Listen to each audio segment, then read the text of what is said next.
மூணாவது கேட்டகரி வந்து இந்த மாதிரி பார்சல் ஸ்கேம் அப்படின்னு சொல்லி இப்போ பார்த்தீங்கன்னா ஆஃப் லேட் வந்து நிறைய கேசஸ் வந்து ரிப்போர்ட் ஆகிருக்கு. உங்களுக்கு வந்து ஒரு விலை உயர்ந்த பார்சல் வந்து வந்திருக்கு அப்படின்னு சொல்லி கால் பண்ணுவாங்க.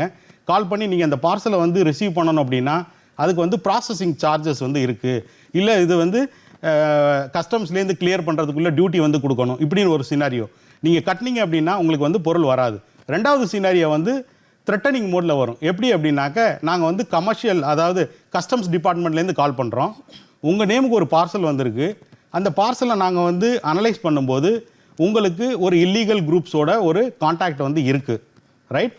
நீங்கள் அப்படின்னாக்கா என்னன்னாக்கா ட்ரக்ஸோ இல்லை மற்ற மாதிரி சம்மந்தப்பட்ட ஆக்டிவிட்டியில் வந்து இருக்குது. இதை கிளியர் பண்ணணும் அப்படின்னாக்கா there is a legal processing ஃபீ.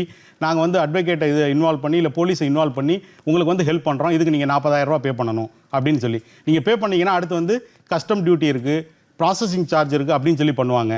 பணம் வரவே வராது. ஒரே ஒரு நிமிஷம் வந்து மக்கள் சிந்திக்க வேண்டியது, நம்ம ஆர்டர் பண்ணாமல் நமக்கு யார் இவ்வளவு விலை உயர்ந்த பொருட்களை வெளிநாட்டிலேருந்து அனுப்ப போகிறாங்க அப்படிங்கிறது ஒன்று. அதே மாதிரி கஸ்டம் டிபார்ட்மெண்ட்லேருந்தெல்லாம் எந்த காலும் வராது. நீங்கள் காலில் ஒருத்தர் வந்து ஒரு அன்னோன் பர்சன் அந்த பக்கம் யார் பேசுகிறாங்கிறது தெரியாமல் இவங்க சொல்லக்கூடிய மெட்டீரியல் எல்லாமே உங்களுக்கு வந்திருக்கிறது வந்து விலை உயர்ந்த பொருட்கள், சாரீஸ் வந்திருக்கு, இந்த மாதிரி வந்து தங்க நகை வந்திருக்கு, ஐஃபோன் வந்திருக்கு, லேப்டாப் வந்திருக்கு அப்படின்னு சொல்லி வீட்டில் இருக்கக்கூடிய ஆளுங்களை தான் வந்து கன்வின்ஸ் பண்ண வந்து பார்க்குறாங்க. இதில் ரொம்ப வந்து கவனமாக இருக்கணும். இது வந்து மூணாவது டைப்.